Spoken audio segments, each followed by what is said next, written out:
এরকম সুন্দর রাস্তা তাদের ছিল, যে রাস্তা দিয়ে তারা প্রতিনিয়ত তাদের বাজারে আসা যাওয়া করতো, কর্মে পৌঁছাতো। আজ সেই রাস্তাগুলো পানির নিচে তলিয়ে গেছে। ছোট ছোট বাচ্চাগুলো স্কুলে যাওয়া তো দূরের কথা, তাদেরকে এখন সঠিক একটি আশ্রয়ের খোঁজে দিক বেদিক দৌড়াদৌড়ি করতে হচ্ছে। আজকের এই অবস্থা তাদের ছিল না, কয়দিন আগেও তারা খুব স্বাভাবিক ছিল, আজকে তাদের এই অবস্থা।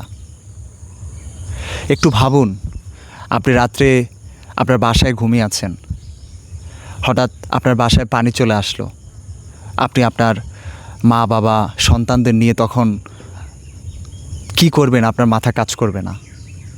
ঠিক এরকম একটা পরিবেশ, এরকম একটা পরিস্থিতি কিন্তু তাদের তৈরি হয়েছে।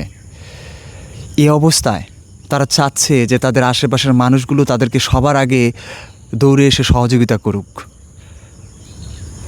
দূরে যারা আছে তাদের তো আসতে অনেক সময়ের প্রয়োজন হয়, কিন্তু যারা কাছে আছে তারা তো খুব কম সময়ের মধ্যে তাদের কাছে পৌঁছাতে পারে এবং তাদেরকে তাদের প্রয়োজনীয় জিনিসগুলো দিয়ে তাদেরকে সহযোগিতা করতে পারে। এখন বর্তমানে ওখানে নিরাপদ পানির খুবই সংকট। পানিটা আসলেই সবার আগে জরুরি হয়ে গেছে। তাই আমাদের উচিত যে যার জায়গা থেকে যেখানে থাকি না কেন তাদের পাশে দাঁড়ানো। মানুষ মানুষের জন্য, জীবন জীবনের জন্য। আজ আপনি হয়তো আপনার জায়গায় ভালো আছেন, আপনি হয়তো আপনার এলাকা হয়তো বন্যায় প্লাবিত হয় নাই, কিন্তু কাল যে হবে না তার কোনো গ্যারান্টি নেই। তাই সবার পাশে থাকা উচিত। এই সবুজ শ্যামল এলাকাটি আজ পানিতে একাকার হয়ে গেছে।